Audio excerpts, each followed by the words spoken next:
जय भगवान। आज है ना हमारे बड़े सौभाग्य पंडित जी ने खाना परोसा, तो कचवाचक से उन्हीं ने खाना परोसा है हमको। भगवान के दर्शन हो गए हमको। जय भगवान, जय श्री राम जी। दोस्तों, मैं आज भागवत कथा में गया था। मैंने पूरा वीडियो बनाया है, देखते रहिए, लाइक करिए, शेयर कीजिए, कमेंट कीजिए। बहुत ही अच्छा भागवत हुआ वहाँ पर।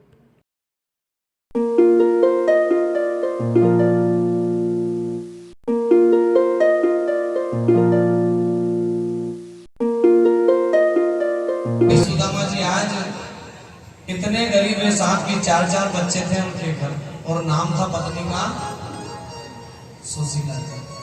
लेकिन सुशीला जी ने एक दिन अपने पति से कहा कि पति देवता, कभी भी याद रखना, अगर आपके पति की स्थिति खराब हो और आपके जीवन में कभी ऐसा लगे कि मैं बहुत दुखी हूँ, तो एक बार सुदामा और सुशीला का चरित्र सुन लेना कि तुम्हारे घर तो 10-10 साड़ियां रखी है, गोदरेज के अंदर कपड़े हैं, धन है, वैभव है, दोनों टाइम का खाना भी खाते हो आप। लेकिन जो भगवान का स्वयं मित्र था सुदामा, उसके घर सुबह कमाता था तो शाम को खाता था।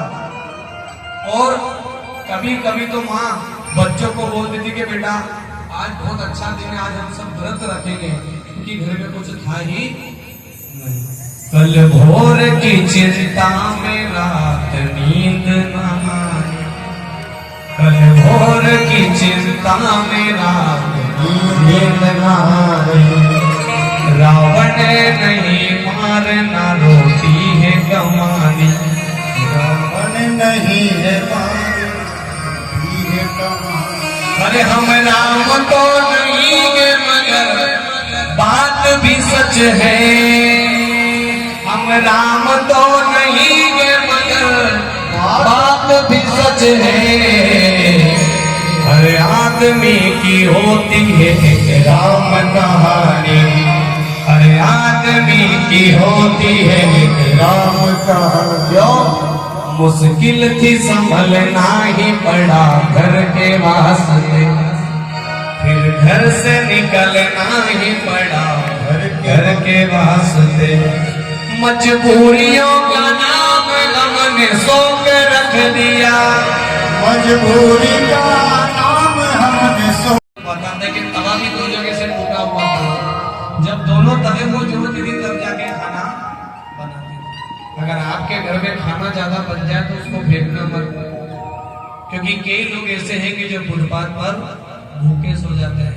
अगर आपके घर में कपड़े ज्यादा है, आपके पास में धन जाता है, तो उसको अच्छी जगह लगा देना, किसी गरीब को कपड़े दान कर देना, किसी भूखे को भोजन खिला देना। ये मान लेना कि तुम्हारा जीवन। अपने गम में रोने वाले,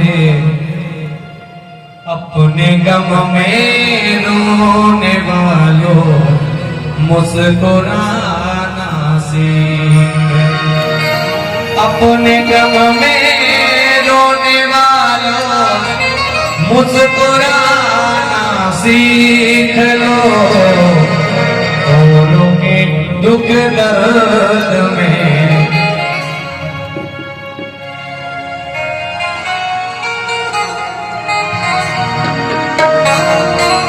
औरों के दुख दर्द में आंसू बहाना सीख लो।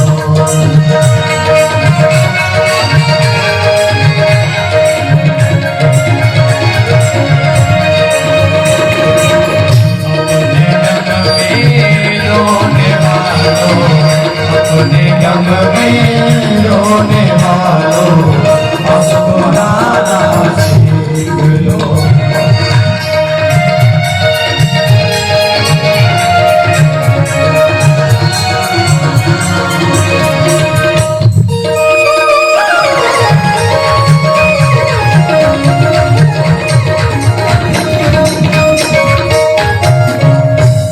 अपने गम में रोने वाले मुस्कुराना सीख लो।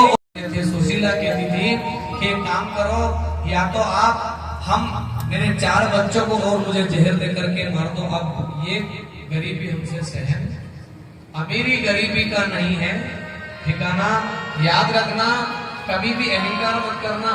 जो दिन भर एसी में बैठता है उसको 2 मिनट में आईसीयू में भर्ती कर देता, कोई ठिकाना नहीं रहता है। जो दिन भर एसी में बैठता है 2 सेकंड नहीं लगाता है, और 2 सेकंड में वो आपको अस्पताल में ले जा करके भर्ती कर देगा।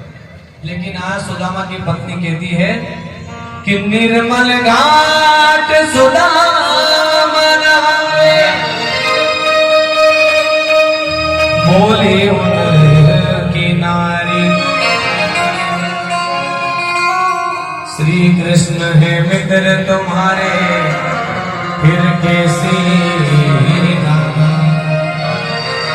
सुदामा जी की पत्नी कहती कि आप एक काम करो, मैंने तो सुना है कि आपके बचपन का मित्र कौन है, त्रिलोकी का राजा कृष्ण है।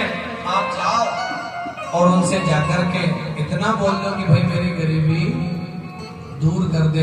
लेकिन सुदामा भी साहब गजब का ब्राह्मण था और गजब का मित्र था। श्रीमान कर्ण जैसा विचित्र नहीं, रावण के शत्रु जैसा कोई चरित्र नहीं। विश्वामित्र तो असंख्य मिले दुनिया में, लेकिन सुदामा तेरे मित्र के जैसा दुनिया में कोई। जीवन में कुछ बनाओ ना बनाओ, लेकिन एक मित्र जरूर। निर्मल घाट सुदामा नहावे, बोली उनकी नारी श्री कृष्ण है मित्र तुम्हारे फिर कैसी नाना। सुदामा जी कहते हैं अपनी पत्नी से, तू तिरिया चतुरंग थारी गई मती मारी, कोई अपना किस्मत में लिखी गरीबी तो कई करे, अपना किस्मत में लिखी तो कहीं करे। सुदामा जी की पत्नी ने कहा कि आप आपके बचपन के मित्र से मिलने जाओ। तो सुदामा कहते हैं कि देख, अगर गुरु के घर जाओ तो खाली हाथ नहीं जाया जाता, डॉक्टर के घर जाते हैं तो खाली हाथ नहीं जाते, मंदिर जाते हैं तो कभी खाली हाथ नहीं जाना चाहिए। मित्र का घर हो तो खाली हाथ नहीं जाना, मंदिर हो तो खाली हाथ नहीं जाना, गुरु का घर हो तो खाली हाथ नहीं जाना, और ससुराल में जाओ तो कभी खाली हाथ। इतने लोग बैठे ससुराल जाते हो तो कुछ लेके जाते हो कि नहीं जाते? क्योंकि जमाई साहब जब पहली बार ससुराल जाते तो पूरा मोहल्ला चाय पिलाता है, जीजा जी आए, जीजा जी आए हैं, साले अलग कोको कोला पिलाएंगे, सासू अलग लाल लड़ाएंगे कि मेरे जमाई साहब आए। साचन ना अब हमसे सहन होगा, सुशीला ने कहा साजन ना अब हमसे सहन होगा, सुशीला ने कहा साजन अब हमसे होगा, सुशीला ने कहा साजन हमसे सहन होगा, न भूखे पेट अब हमसे किसी का भी वचन होगा, न भूखे पेट अब हमसे वचन होगा। कहीं से मांग कर चावल पठाया आज बारी का, कहीं से मांग कर चावल पठाया आज बारी का, कन्हैया के बड़े दिन पर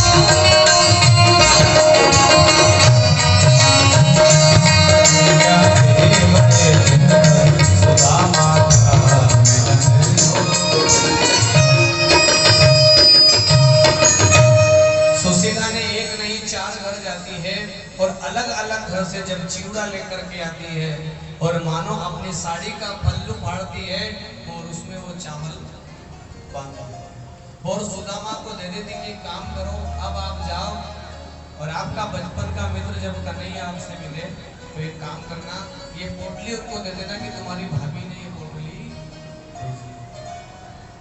4 जगह साड़ी पड़ी थी।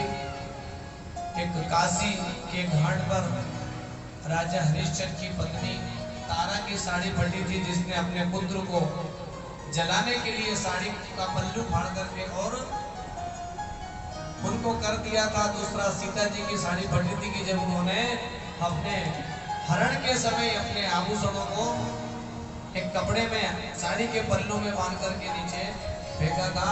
तीसरी साड़ी द्रौपदी की पड़ी थी, जब शिशुपाल का भगवान ने वध किया तो सुदर्शन चक्र से भगवान की अंगुली कटी।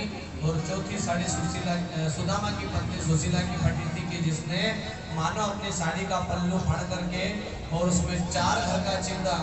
हमारे घर में तो हम इतनी चीजें खाते पीते, लेकिन स्वयं भगवान का मित्र था, दिन रात एक साथ पढ़ते थे, लेकिन कर्मों की गति से आज तक कोई नहीं जान पाया।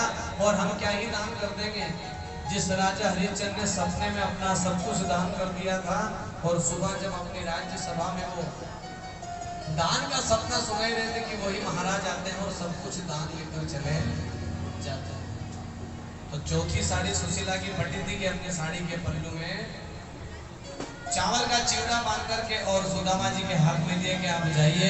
लेकिन फिर भी वो सुदामा सोचता है कि ना तो मेरे पास अच्छे कपड़े हैं, फटी सी धोती है, फटी सी पगड़ी है, लेकिन फिर भी आस लगती है ना प्यास लगती है, जिंदगी अब निराश लगती है। और कैसे आऊं रे कन्हैया तेरी गोकुल नगरी, अब तो जिंदगी है उदास लगती है। और सुदामा कहते हैं कि मैं क्या दूंगा। बोले आपको एक काम करना है, चावल की पोटली ले जाना और तुम्हारे बचपन के मित्र श्री कृष्ण को। उसी समय सुदामा जी वही पोटली लेकर कहाँ तो पोरबंदर गुजरात और कहाँ द्वारकाधीश की नगरी की। मेरा मित्र तो बहुत बड़ा राजा है, मुझे क्या ही पहचाने का। याद रखना, अगर मकान रोड पर हो तो मकान की कीमत होती है। अगर मकान आपका हाईवे पर है तो वो 1 करोड़ 4 करोड़ में मकान बिकता है। अगर मकान रोड पर होता है तो मकान की कीमत होती है। अगर जमीन रोड पर होती है तो जमीन की कीमत होती है। लेकिन जब इंसान रोड पर होता है तो उस इंसान की कोई कीमत नहीं होती है। जुड़ जाता है दूर का रिश्ता जब पैसा पास होता है, और टूट जाता है गरीबी को रिश्ता जो सबसे खास होता है। बनी के चेहरे पर लाख निशान होते हैं, और बनी जब बिगड़ जाए तो दुश्मन 1000। अगर आपकी समाज में बनी है, आपके परिवार में बनी है, आपकी हर जगह बैंक में बनी है, तो हर व्यक्ति आपके आगे पीछे फिरेगा। लेकिन जब आपकी बिगड़ जाती है, जब आपका समय खराब आता है, याद रखना जिसकी तबीयत खराब हो उससे दिन में 2 बार मिलना, जिसका समय खराब हो उससे दिन में 3 बार मिलना, जिसकी नीयत खराब हो उससे जीवन में कभी भी नहीं मिलना। और वहीं से सुदामा जी वो पोटली लेकर के चलते हैं और कन्हैया से कहते हैं कि मेरे गिरधर तो ही सहारा है, मेरे गिरधर तो ही सहारा है, तेरी नैया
मेरे दिल की तेरी नैया कब्रों किनारा है, तेरी नैया कब्रों किनारा है।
तेरी चाह में बड़ा ही बुरा हाल है, गड़ा तेरी राह में ना होश ना ख्याल है, ना होश ना ख्याल है।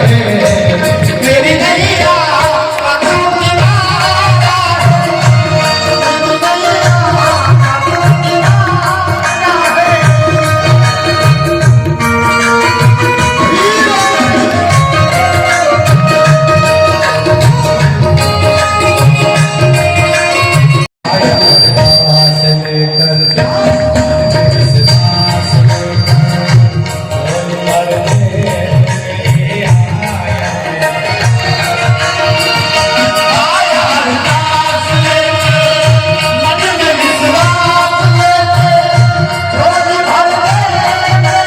श्री राम जी के सोने के मुकुट को अहंकार आया और उसने भगवान की चारों पादुका से ये कहा कि सुन, मुझे भगवान कल सुबह जब राजगद्दी पर बैठेंगे तो अपने सिर पर धारण, इस समय की बात, उस सोने के मुकुट को ये अहंकार आया कि कल भगवान श्री राम जब राजगद्दी पर भगवान का राज तिलक होगा तो मान मुझे तो भगवान अपने माथे पर धारण करेंगे और तू चरण पादुका तेरी क्या होगा, लेकिन तुझे तो भगवान अपने पैरों में धारण करेंगे। लेकिन क्या हुआ, जिस राजगद्दी पर दूसरे दिन भगवान श्री राम को सोने का मुकुट पहन करके बैठना था, उसी राजगद्दी पर 14 वर्ष तक भगवान की चरण पादुका ने राज किया। भरत जी ने जाकर हाथ जोड़ के कह दिया कि मैं राज्य तो करूंगा लेकिन राजगद्दी पर सिर्फ और सिर्फ भैया आपके चरण पादुका ही रखी। तो समय का कोई घमंड मत करना, समय का कोई मात्र भगवान के लिए चने खाए थे और जब भगवान ने पूछा कि सुदामा क्या खा रहा है तो सुदामा झूठ बोला और सुदामा ने कहा कि कन्हैया मैं चने नहीं खा रहा हूँ, मेरे तो सर्दी के मारे दांत का कपड़ा है तो तो विधाता है।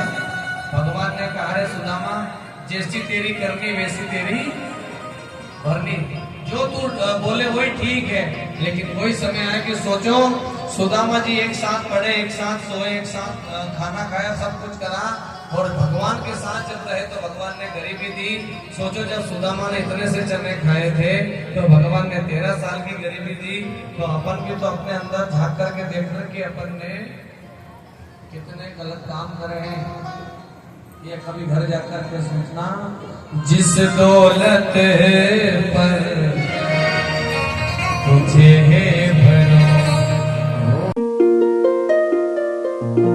जय हिंद दोस्तों, पूरा वीडियो देख लिया हो तो लाइक करिए, शेयर कीजिए, कमेंट कीजिए, सब्सक्राइब कीजिए। जय हिंद दोस्तों।